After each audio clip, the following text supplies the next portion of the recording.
Exactamente a las 2:07 AM, el silencio de las montañas de Colorado se rompió. Los neumáticos chirriaron sobre la grava como una advertencia tardía. Los reflectores atravesaron la niebla de pinos, enfocando una cabaña remota, enclavada en lo profundo de cualquier camino marcado. 6 hombres con equipo táctico completo emergieron de camionetas todoterreno con las luces apagadas. Sin placas, sin anuncio, sin orden judicial, solo armas, radios y una intención. Su formación era cerrada. Las botas golpeaban la tierra helada con silenciosa agresividad. Se movían como si ya lo hubieran hecho antes, pero esta vez no habían hecho su tarea. Dentro de esa cabina, Sarja Clark ya estaba despierta. En el momento en que el primer sensor de cable trampa parpadeó en su panel de control encriptado, se levantó como alguien que se hubiera entrenado para esa hora. Ni un sonido, ni un tropiezo, solo un movimiento calculado. Años de entrenamiento a nivel federal se encendían bajo su apariencia tranquila. No era maestra de escuela, ni jubilada, ni la mujer inofensiva del bosque que suponían. Era una ex agente de inteligencia de primer nivel de la CIA. Y durante los últimos 6 años había sido la guardiana de secretos, secretos que hombres poderosos pagaban millones por enterrar. No buscó un arma. Todavía no. Se arrodilló junto a un panel oculto tras su hogar de piedra y lo abrió con un escáner biométrico que solo una persona viva podía activar. Un suave clic confirmó que su señal de comando se había enviado. Protocolo ECO 9, un sistema de seguridad inactivo que ella misma había diseñado, muy alejado de cualquier servicio de vigilancia comercial. No por presumir ni por miedo, sino por precisión. Cortaría las radios, interferiría los rastreadores y registraría cada señal térmica dentro del perímetro. Era una fortaleza digital envuelta en pino. 2 pares de ojos brillaban tenuemente entre las sombras. Echo y Hayes, malininoa belga entrenados para operaciones federales K9, emergieron sin hacer ruido. No ladraron, esperaron. Sarja dio una orden susurrante. Posiciones. Echo se deslizó hacia el pasillo trasero, la neblina hacia el frente. Sin movimiento inútil, sin confusión, porque lo que estaba a punto de entrar en esa casa no era una fuerza policial. Era un equipo de asalto privado disfrazado de tal. Afuera, una voz se quebró por la radio. «Tenemos 2 minutos. Haz que parezca un robo». Otro respondió. «Truequen los discos. No sale caminando».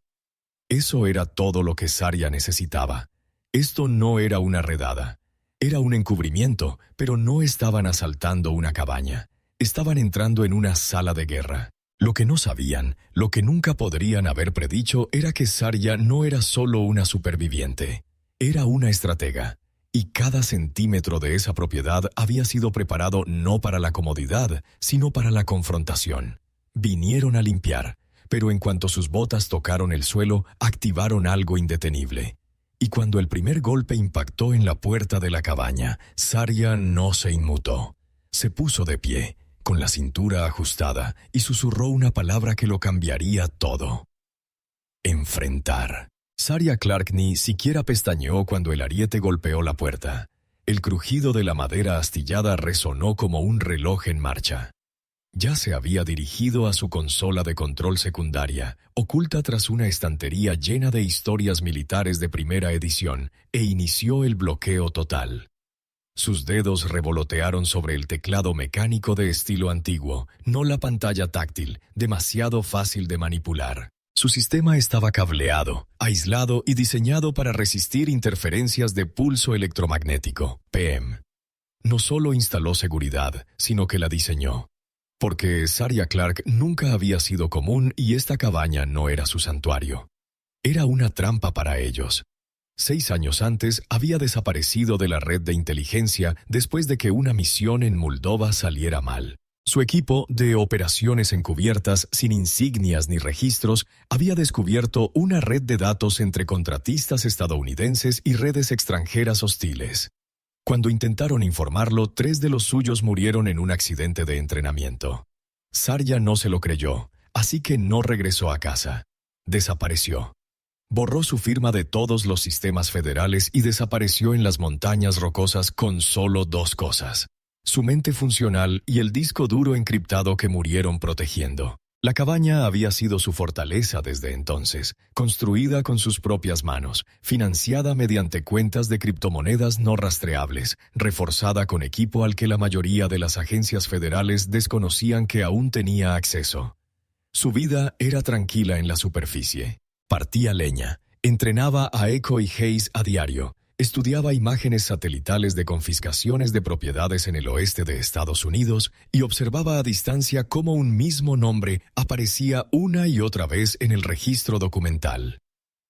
Dorian Clive en Clive no era solo un multimillonario promotor inmobiliario. Fue el artífice de una guerra silenciosa que desplazó a familias, veteranos y terratenientes negros mediante una red de empresas fantasma, acuerdos de rezonificación e intimidación armada. Lo que Zarya tenía en ese viaje era incriminatorio. Conectaba las propiedades de Clive directamente con grupos paramilitares pagados para realizar redadas clandestinas disfrazadas de embargos legales. Demostraba que no solo construía complejos turísticos, sino que también estaba construyendo control. Y su colina de 2 hectáreas se encontraba en el cuello de botella de su nuevo corredor de tierras. Semanas antes de esta noche, había notado las sutiles señales. Un dron monomotor escaneaba el límite de la propiedad, una pérdida repentina de señal en sus cámaras secundarias. Alguien había reactivado una antigua señal de comunicación por satélite que usaba en sus días en la CIA. La rastreaban, no para arrestarla, sino para borrarla. Pero Zarya nunca sobrevivió esperando justicia. Se preparó, mejoró sus sistemas, mapeó cada punto ciego, instaló disruptores térmicos, sensores de movimiento y amortiguadores acústicos. Si venían por ella, se toparían con algo construido por alguien que una vez se ganó la vida entrenando asesinos.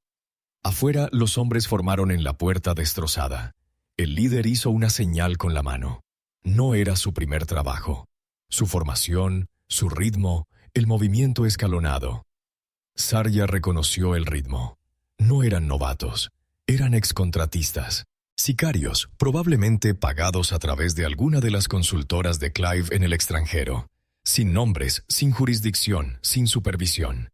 Pero la habían subestimado. Y llegaron 2 minutos tarde. Susurró otra orden en sus auriculares, tan bajo que solo Hayes pudo oírla.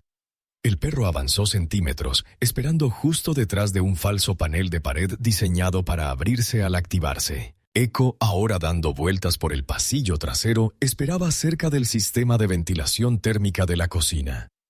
Si dividían sus fuerzas, se cruzarían en su camino. Zarya metió la mano en su bolsa táctica y sacó un dispositivo blando y envuelto, del tamaño de una pastilla de jabón, un anulador de señales. Silencioso, indetectable para el oído humano, pero una vez activo silenciaba los sistemas de calma de su equipo. Lo activó, se movió detrás de la isla de la cocina, agachada, con la respiración tranquila, el corazón calmado, la mente calculada. Había estado en peores lugares con menos opciones, y nunca había perdido una pelea en su propio territorio. Afuera una voz volvió a sonar, esta vez más cerca. «Muévete, abrimos la brecha ahora, 2 al frente, 2 a la derecha, 2 barriendo». Era un protocolo de manual para despejar una sala, probablemente enseñado en algún antiguo curso de contratista federal, ahora rebautizado como seguridad privada. Pero en cuanto cruzaron el marco de la puerta, todas las tácticas que les habían enseñado se derrumbaron, porque esto no era una redada antidrogas. No era un objetivo civil fácil, era la cabaña de Zarya Clark, y si no sabían su nombre antes de esta noche, nunca lo olvidarían después. La puerta principal no se abrió de golpe. Se fracturó hacia adentro como un viejo tronco de árbol que se parte bajo presión.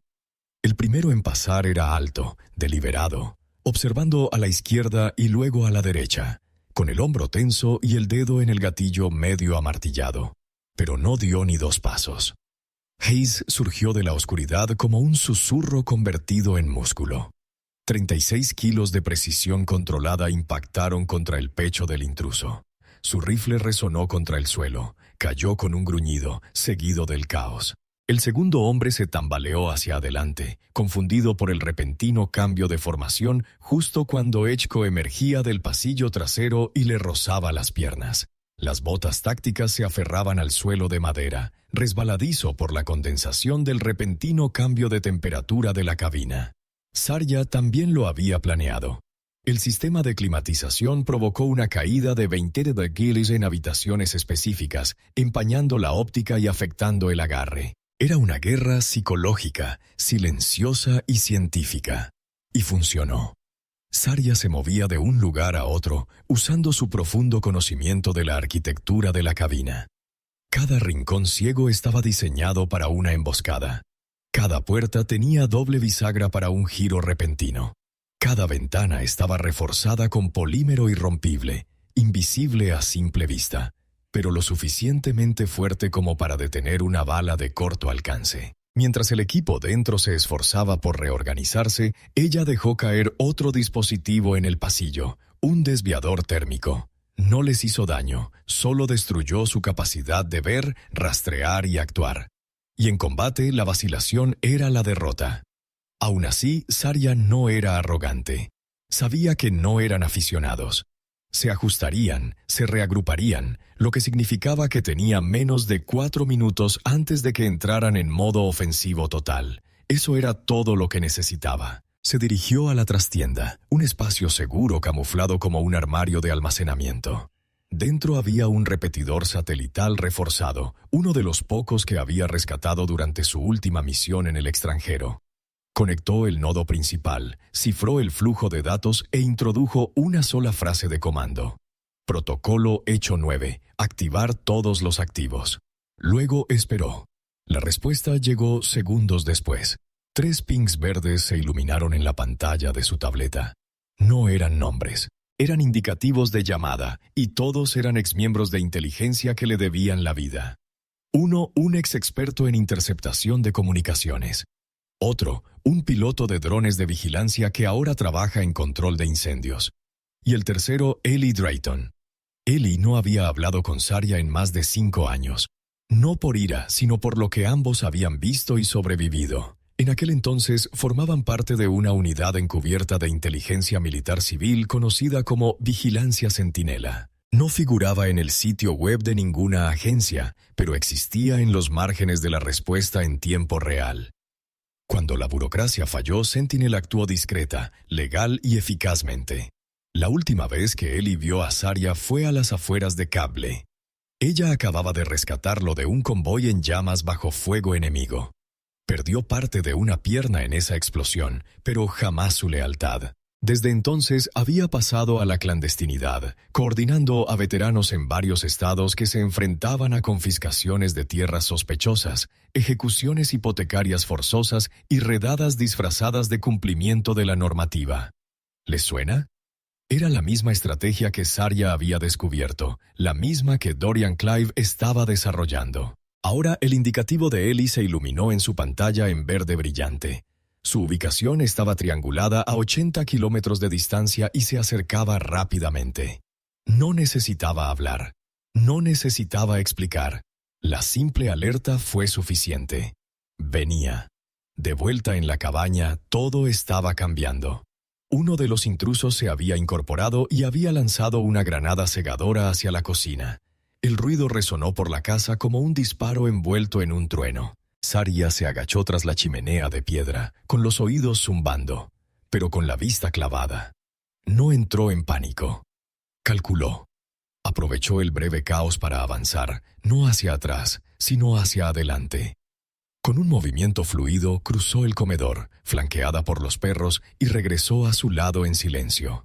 Activó un interruptor cerca del respiradero del nivel del suelo, liberando un compuesto de niebla a través del suelo. No tóxico e inodoro, pero que creaba una distorsión visual instantánea. Cualquiera sin entrenamiento ni adaptación térmica quedaría ciego. Eso le dio los últimos 30 segundos que necesitaba. Regresó al salón principal justo cuando uno de los hombres gritó: «Nos han comprometido, tiene comunicación con alguien». Otro disparó al azar en la niebla, sin alcanzar nada más que el panel de yeso. Zarya se agachó. Conectó un inhibidor de señal al aparador cerca de la entrada y vio cómo sus radios se apagaban. La habitación se sumió en un silencio inquietante. roto solo por sus respiraciones agitadas y el gruñido sordo y deliberado de la neblina que custodiaba la puerta principal. Sarja finalmente habló. «Vinieron a limpiar un desastre», dijo con voz firme y clara, elevándose por encima de la tensión. «Deberían haber comprobado quién lo hizo primero». El silencio en respuesta lo dijo todo. No sabían su nombre, pero ahora sí, y los aterrorizó. Entonces llegó el último sonido que cambió la dinámica por completo. Neumáticos sobre la grava. Afuera, rápidos pero no imprudentes. Sarja miró la señal de la cámara de la pared y los vio. 4 camiones, sin luces, pintura negra mate, exmilitar. Se abrieron las puertas. No hubo gritos, solo movimiento. Deliberado, familiar. Eli Drayton había llegado. El vehículo que encabezaba el segundo Eli se detuvo por completo y la energía en el suelo cambió. Dentro de la cabina, uno de los intrusos recuperó su postura, alzando su arma hacia el pasillo justo cuando Echo emergía como una bala de entre las sombras. Sarja había entrenado al perro para golpear al centro del cuerpo, no para matar, sino para derribar a un hombre adulto como si fuera un árbol. El hombre se estrelló contra el suelo con fuerza. Se quedó sin aire antes de poder disparar. Echo giró y se recolocó a su lado sin hacer ruido. Simultáneamente, la niebla, que aún se extendía por el pasillo, proporcionó la cobertura justa para que Hayes interceptara al hombre que había intentado rodear la parte trasera. El atacante ni siquiera recibió una advertencia. El perro chocó contra su hombro desde un ángulo casi ciego, empujándolo contra el marco de madera de la puerta de servicio. Su arma cayó al suelo. Hayes permaneció montado hasta que Sarja dio la señal de liberación. El hombre no intentó levantarse de nuevo. Mientras los intrusos se dispersaban, sin saber a cuántas personas se enfrentaban, Sarja activó el último inhibidor. La unidad que había instalado antes tenía un alcance limitado. Esta cubría toda la cresta. Todas las radios se quedaron sin estática. Todas las conexiones GPS se cortaron. Ese momento de silencio, la pérdida de claridad táctica, sumió al grupo en la desesperación. 2 se gritaban a la vez. Uno volvió a disparar a ciegas, pero la red se había interrumpido. Estaban a oscuras, aislados, sin refuerzos, y lo sabían. Sin que lo supieran, Sarja había instalado sensores de audio bajo el suelo de la cabina, no solo para defenderse, sino como medida de seguridad. Un hombre le susurró al otro: «Esto no es un desalojo de tierras, es ex de la CIA». La respuesta: «Porque Clive quiere que se vaya antes del amanecer, que queme los discos duros y que no quede nada vivo». Los datos ya se estaban subiendo a los servidores externos de Sarja, mientras los intrusos restantes se atrincheraban en las ventanas delanteras, esperando una brecha. El equipo de Eli, veteranos de guerras en el desierto e incursiones encubiertas, flanqueó silenciosamente la línea de árboles y se dividió. 2 formaron un círculo amplio para bloquear cualquier escape. 2 usaron sus conocimientos de planos de cabañas para entrar por el espacio de acceso elevado bajo el lado este. El objetivo no era abrumar con fuerza, era contención, rápida, silenciosa, precisa. Sabiendo que los intrusos estaban a punto de reagruparse, retrocedió hacia lo que parecía una habitación del pánico al lado del pasillo. Su gruesa puerta de acero había sido un cebo desde el principio. Como era de esperar, 2 de los atacantes la siguieron y se abalanzaron dentro, encontrando solo un espacio frío y revestido de metal. Sarja cerró la puerta tras ellos desde afuera, atrapándolos. En 10 segundos, la ventilación se activó, bajando rápidamente la temperatura. No lo suficiente para hacerles daño, solo lo suficiente para debilitarlos. Aguantarían 5 minutos allí antes de que les fallara la coordinación muscular. Uno de los hombres dejó caer un dispositivo descifrador biométrico durante la pelea. Sarja lo recogió y usó el pulgar del atacante, aún aturdido y esposado, para desbloquearlo.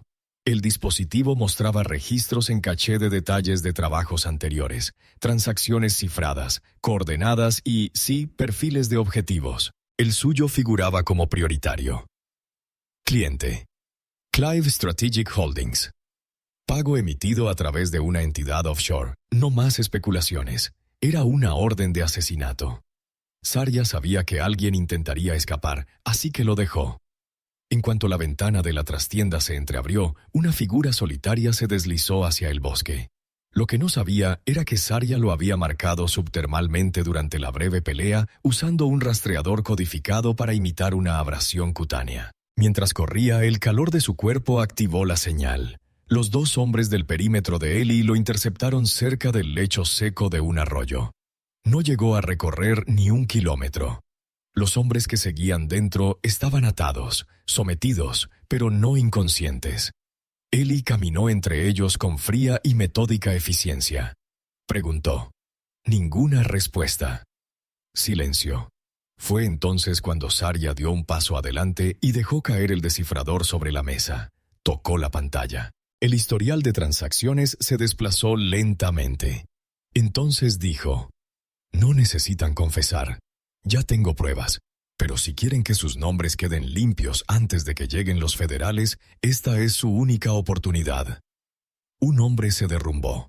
No por el dolor, sino porque comprendió algo que los demás desconocían. Esta mujer no intentaba asustarlos. Ella intentaba exponer algo más grande, y solo eran peones, susurró. A Clive no le importa si salimos, solo que tú no. Zarya se inclinó. Entonces cambiemos de plan. Mientras el amanecer comenzaba a derramar un dorado pálido a través de la arboleda, la cabaña volvió a quedar en silencio. Zarya estaba de pie en el pasillo contemplando el resultado. No caos, sino claridad. Los discos duros que Clive quería destruir estaban ahora replicados y archivados en múltiples nodos satelitales. Las imágenes de la cámara corporal de los atacantes fueron confiscadas. El rastreador del hombre que huía reveló las coordenadas de un almacén en Gunnison, un centro local que Zarya sospechaba tenía vínculos más profundos con incautaciones ilegales en todo el estado. Pasó junto a los intrusos sin reconocerlos, sin rabia, solo con una determinación fría y mesurada. Uno de ellos intentó mirarla a los ojos, pero no lo consiguió. Otro murmuró: «Solo hacíamos nuestro trabajo». Zarya se detuvo en la puerta. Entonces, la próxima vez, pregunta quién firma tu cheque, porque quien te envió necesitará un abogado o un sacerdote. Afuera, Eli estaba junto a la camioneta que iba en cabeza, flanqueado por 2 de sus hombres. «Se ha alertado a la jurisdicción federal», dijo. «Tienen 10 minutos hasta que lleguen los agentes. Todo está registrado, sincronizado y subido. No pueden borrar esto». Zarya asintió. No estaba allí para escapar. Estaba allí para asegurarse de que no pudieran negar lo sucedido. Zarya no habló durante los siguientes 10 minutos. No tenía por qué hacerlo.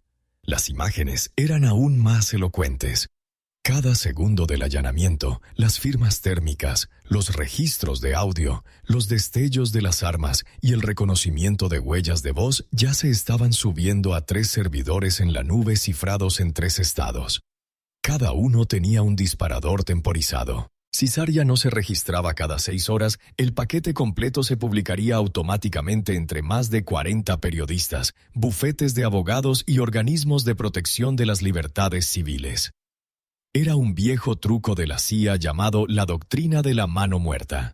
Solo que ahora no pertenecía a la agencia. Le pertenecía a ella.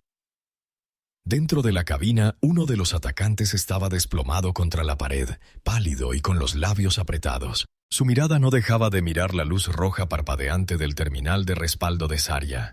Era una cámara que lo grababa todo. Cada palabra, cada rostro, cada vacilación. Nadie limpiaba así de limpio. Afuera se acercaba el zumbido de vehículos nuevos. No era ruidoso, no era hostil, era elegante, sin distintivos. Era federal. Eli les había notificado usando un canal seguro al que solo se podía acceder a través de la red de vigilancia Centinela. No harían preguntas innecesarias.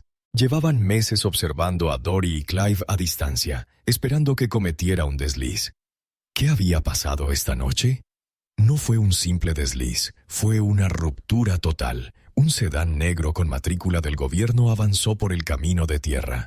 2 hombres salieron.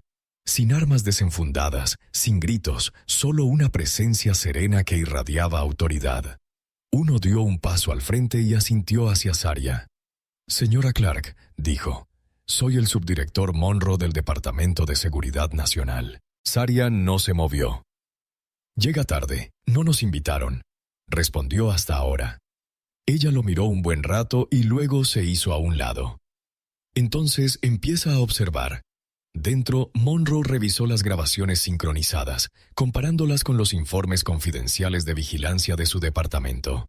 Lo que vio coincidía con rumores que no habían podido confirmar en más de un año. Dorian Clive había armado una red de contratistas privados, comprados a sheriffs y cabilderos inmobiliarios, para apoderarse de tierras en los estados del oeste de forma silenciosa, ilegal y sin un solo titular. Pero esta noche no contaba con que Saria Clark siguiera viva o preparada.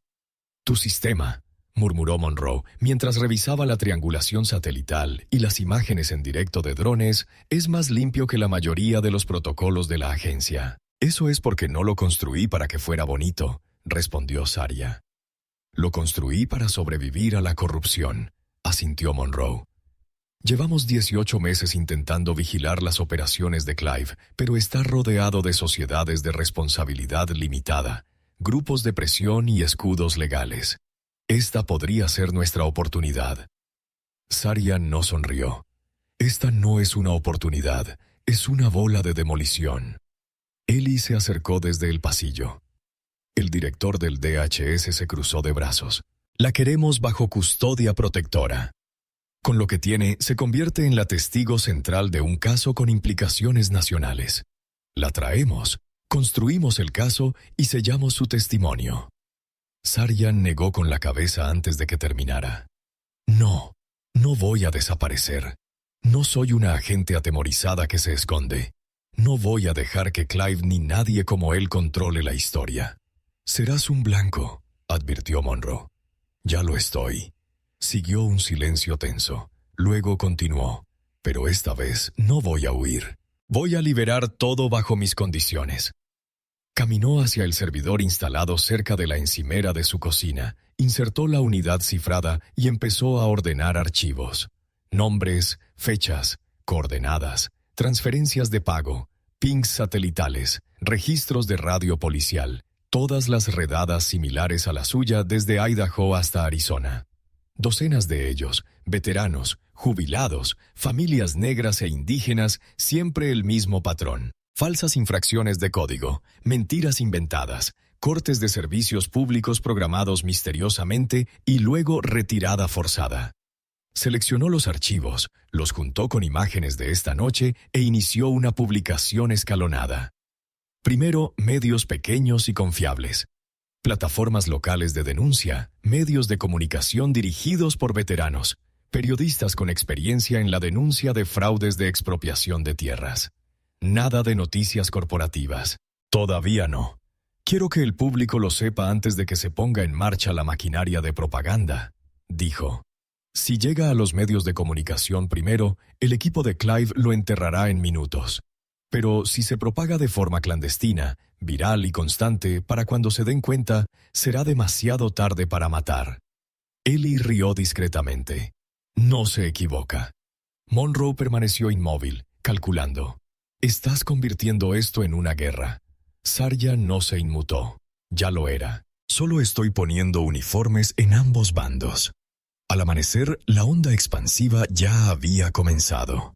Justicia para Rich Strike. Saria Clark. Vigilancia de Landback. Centinela al descubierto. No eran hashtags nacidos de equipos de medios. Eran reales, crudas, de personas que habían presenciado la desaparición de tierras, el desalojo de familias y que hasta ahora desconocían el nombre del enemigo.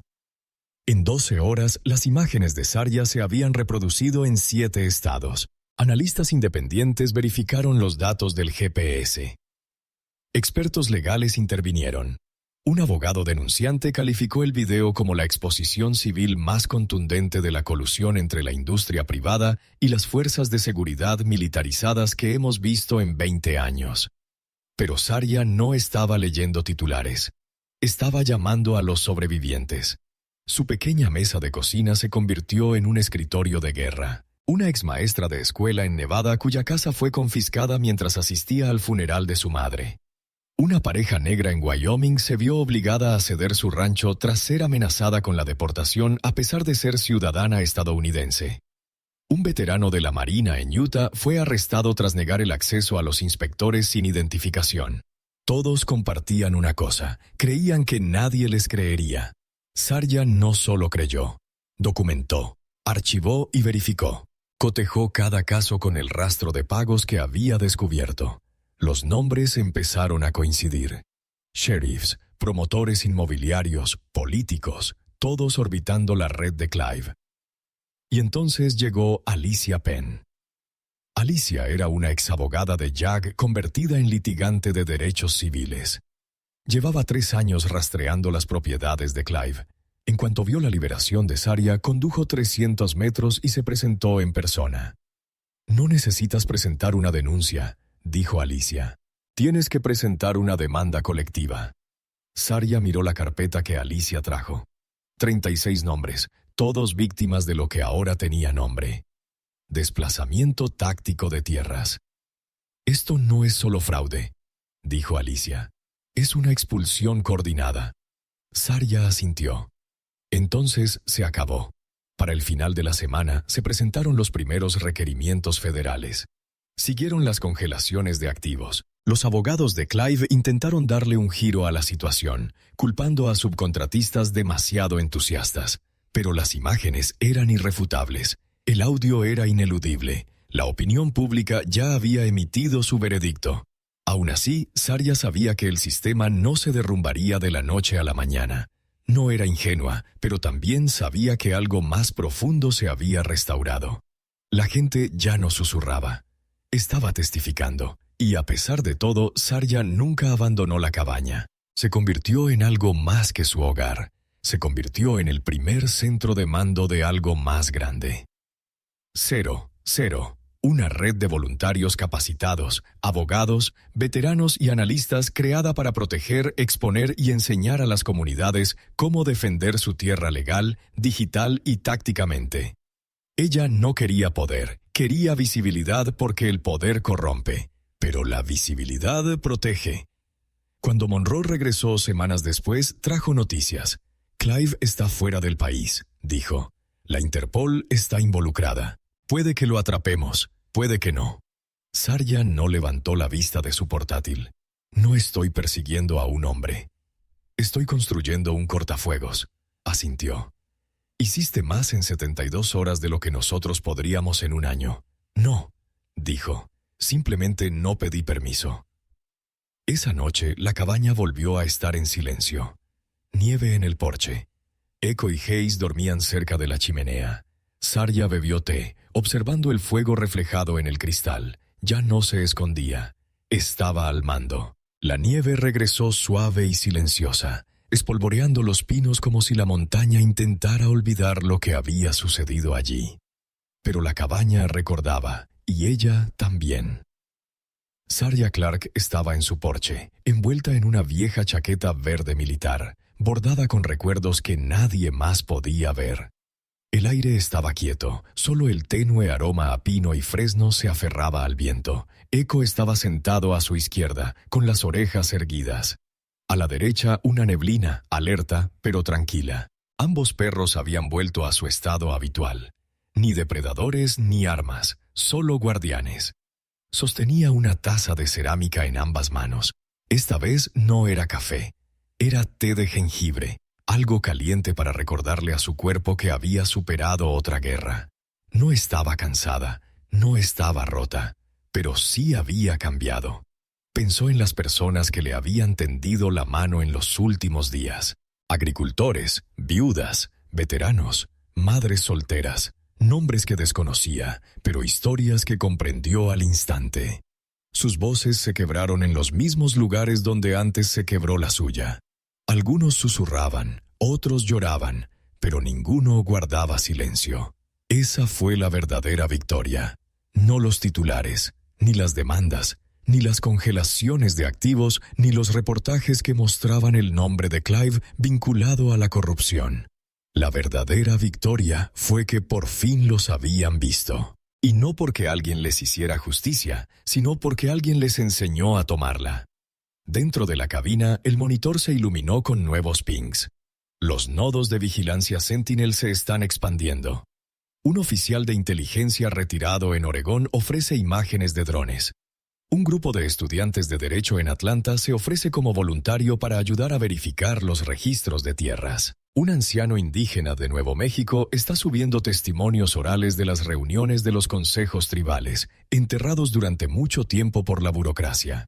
El movimiento había echado raíces, crecía más allá de ella. Sarya volvió a entrar. Sus botas resonaron suavemente sobre el suelo de madera. Ya no era un tambor de guerra, solo un ritmo de presencia. Pasó los paneles reforzados, la consola de control y se detuvo en la mesa del comedor. En el centro había una sencilla carpeta manila, sin cifrado ni contraseña, solo escritura a mano en el anverso. Por si no regreso. Era una carta que se había escrito a sí misma hacía 6 años, la noche que desapareció del sistema. La cogió y la abrió. La nota decía: si lees esto, significa que viviste lo suficiente para elegir algo mejor que sobrevivir. No olvides por qué te fuiste. No olvides a quién intentaron borrar. Pero sobre todo, no olvides que el silencio nunca salvó a nadie. Sabes demasiado como para ocultarlo. Y ya no estás sola. Sarya dobló la carta lentamente y la guardó. No lloró. No necesitaba hacerlo. El fuego que la ardía en su interior no dejaba espacio para las lágrimas. Ahora tenía un propósito diferente. Ni venganza, ni siquiera justicia. Claridad.